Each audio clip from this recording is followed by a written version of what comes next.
Hey everybody, this is D Hunter bringing another action figure review. Today we're going to be looking at the Extreme Sets pop-up cabin diorama. This is a cardboard diorama, but it's rather sturdy. This is a cabin, whether it be from a campground or an abandoned cabin. You can use it for whatever you want in your action figure world. This thing is massive. This thing is huge. The first thing I thought of when I got this cabin was Jason Voorhees, Friday the 13th. Crystal Lake cabin. This would also work great for an Evil Dead cabin. Me, I'm a huge Batman fan collector, so I'm trying to think what I can use it for a Batman world. Maybe someone kidnapped someone, took him out here. Maybe this is Professor Pig's torture cabin. All kind of different uses. This thing looks great, and did I mention it is massive? What am I going to do with this thing? It is so big. So here's a shot of the front. Here's a shot of one side. We've got another doorway, step, and a window. Here's a shot of the back. Pretty bland and boring. And then here's a shot of the other side. One of the coolest features of this diorama is that it has a functioning interior. That is not something Extreme Sets is known for doing. Usually they give us a great exterior building and the inside is just blank. This one here, you can remove the roof like so. And then what you've got inside is a fully detailed interior of the cabin. We've got floor, we've got walls, just need to add your own furniture. So I'm a pretty big fan of Extreme Sets in general. I really like their three-dimensional buildings. Some of their sets are really stellar, some of them are kind of disappointing. This one here is definitely on the better side of things. This might be my favorite of their sets. I really like the buildings, but this one has an interior and a sturdy exterior, giving you so many different options of what to do with it. A lot of playability and a lot of different display options. In this video, we'll check out a bunch of different action figures from various companies to see how they fit in with this thing scale-wise. We'll also check out different ways to display this thing and compare it to a few other dioramas. So, let's see how we got to this point. So here's the cabin pop-up in the package. As you can see, sort of the front of a building, cabin pop-up, little example of how it's going to look out of the package. Totally blank up top, totally blank on the sides, and on the back here you can see Extreme Sets, big example of the pop-up cabin, how you can utilize it, how you can remove the roof and play on the inside. Seems pretty cool. Extremesets.com. There is a barcode, but I can't imagine that'll actually help anybody. So no further ado, let's open it up. Alright, now that we got everything out of the package, here are all the contents laid out. Looks like we've got a floor piece, a bunch of walls, ceiling, and some stuff I'm not even sure what it is yet. Now I've built a few of these Extreme Sets buildings over the years. I would highly recommend use a tutorial if you've not done this before.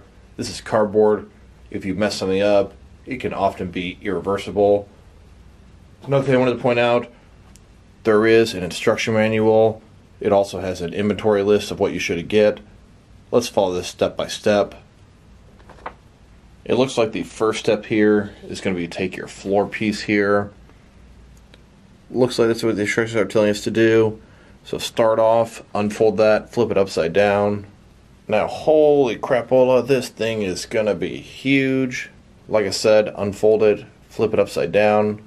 So it looks like the first step here, take this part, it has two different creases, the crease more so on the interior, fold it upward like so, bend it very nicely, do that on both sides.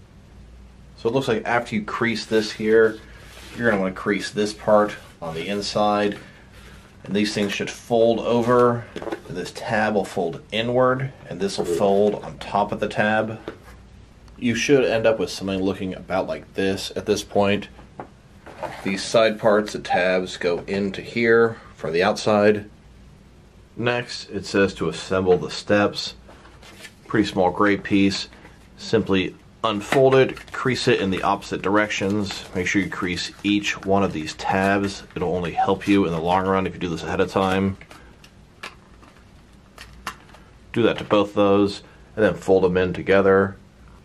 You should have two three-dimensional rectangles at this point. Next, it looks like we're going to build the awning. Take this piece here, flatten it out. Now on all the pieces here, each one of the creases here, fold it over. That'll make your job easier in the long run. Just make sure each one of these creases is completely folded over. Once that's done, it looks like the first thing it wants you to do, take these pieces on the side and fold them upright, and then you're going to sort of fold the whole thing in on itself. It looks like you will end up folding this entire thing up. These flaps will go into here. These flaps will go into here. And this is how it should look at this point. Got little Velcro pieces on the back. Everything's nice and tidy, folded together. Next, you'll take this rooftop piece, and there are two of them. Go ahead and fold it open. So it looks like it wants you to flip this thing upside down and then fold these edges up at the top there. It looks like next it's going to want you to fold this whole thing upright and tuck the flaps into each other. Pretty self-explanatory. Just make sure you crease everything before you attempt this. And then you should end up with a piece that looks about like this, folded up nice and snug. And then you will end up with two identical pieces, like so. Next, you take your wall pieces. These three are permanently connected, and I'm going to say I'm looking at the outer part right here. You know that because if you flip it around, it's got some details that would be only on the inside of the house. And then you attach that to the floor base. Take your floor base here, and this part that has the extra is going to be the front of the building.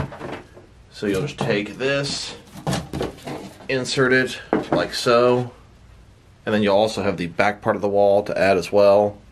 At this point, your building should look about like this, starting to take some real shape here. And it looks like the last thing we're going to have to assemble, these little pillars here. Simply got to sort of decrease them, fold them to the other side, and there are these four squares here. Just insert them into there. Should look like this at this point. Next, we're going to attach the roof and awning. So take this smaller kind of diagonal piece. It's going to have some holes at the bottom. Pretty obvious what you do at that point. We should look like this now. Do keep in mind there's Velcro on the back of this. Make sure it's attached to the house properly. Next, you'll take these two rooftop pieces. They're identical. The bottom is going to have all these little holes here, and you'll insert the top of the roof onto there.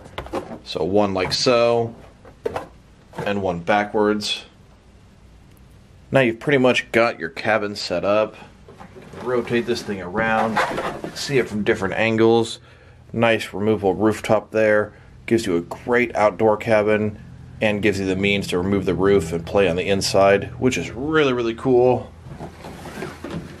One last small step, and no pun intended, the last step involves some steps. These two small things, one goes at the front, and then one's also going to go at the side where the other door is. So here we go. Your building is now complete. And since our building is complete, let's check out all angles of it. Here's the front porch. We've got a doorway in the center. We've got a deck or porch area, some support beams, a step leading up to there. Looks great so far. Got some transparent windows you can see through. On the first side here, we've got additional steps leading to another functioning doorway. And then we've got a window that's halfway open. You can definitely peek in and out of there. The back, just plain bricks. And on the other side, no functioning doorway, but there's another window, totally open. And probably the coolest, most unique thing about this diorama is that it has a functioning interior. Here's the roof, a ton of surface area on top of there. But that's not it. You can remove these pieces, and you have a full interior, and it looks fantastic. I'm not familiar with another diorama this big with this many options. Really enjoying this. So now I'd like to look at all the different ways you can display this thing. Then I'd like to look at its action features, and then check out the dimensions. So you can have this thing intact as an exterior of a cabin, like so. Rooftop attached and everything, all four walls. And then of course, when removing the roof, you have the option to remove just one piece and have it not fully exposed. You also have the option to remove the entire roof so you can access everything inside of there. Pretty nice, pretty cool. At this point, we're looking at the cabin with both rooftops removed and all four walls intact. And another option you have is to remove the back wall of the building, keep the rooftop on, and play with it that way.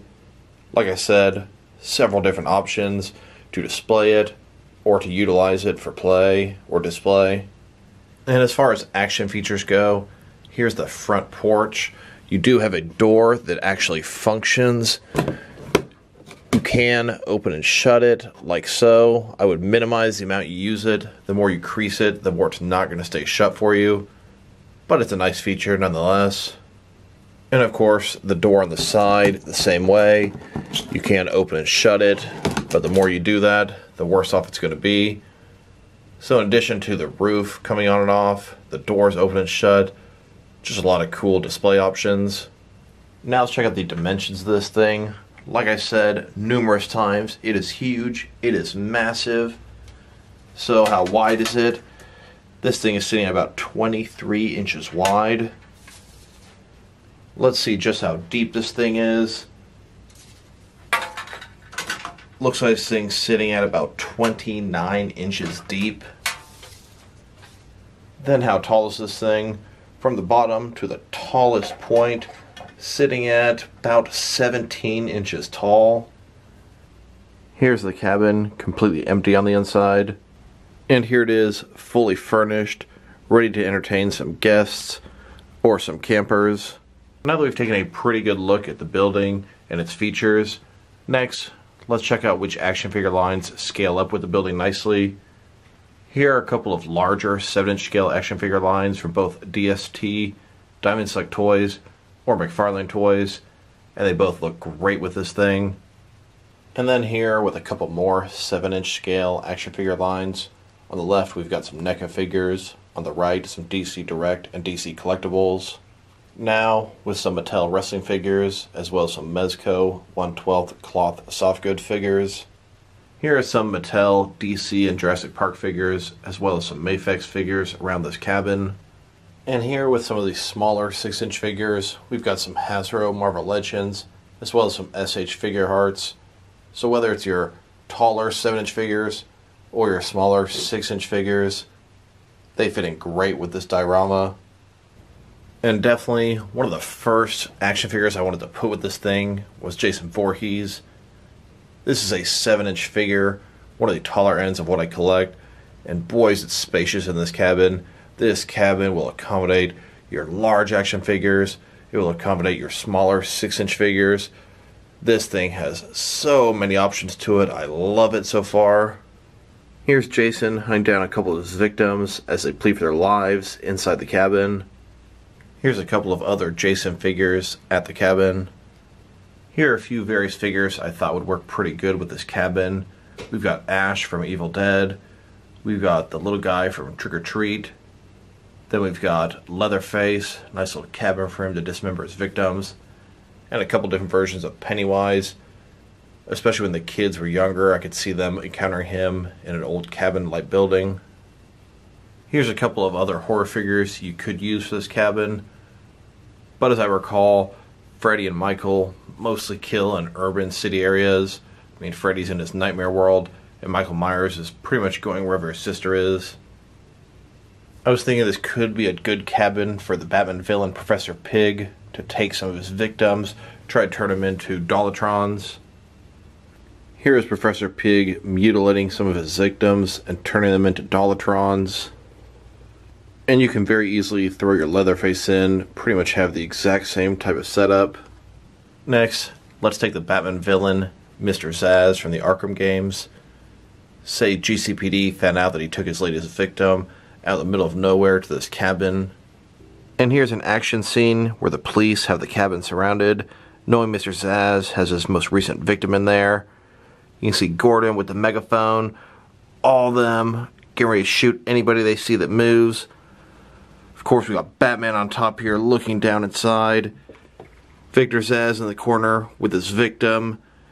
I'll kill her, I swear. I believe you. Now I'd like to check it out next to a couple of other 1/12 scale dioramas. Here's one of the taller Extreme Sets buildings. Here it is next to one of these smaller Extreme Sets buildings. Here it is next to one of the NECA street scene dioramas. And this is definitely not where this is going to go in my action figure city. I just want to show you guys how large this thing is. It does fit in kind of nicely in this corner here, but does it really make sense there? Not so much. So overall, this diorama is great. Way better than I was expecting. This is probably the biggest building diorama I've ever had. May not be the tallest, but as far as overall dimensions, very impressive, very deep.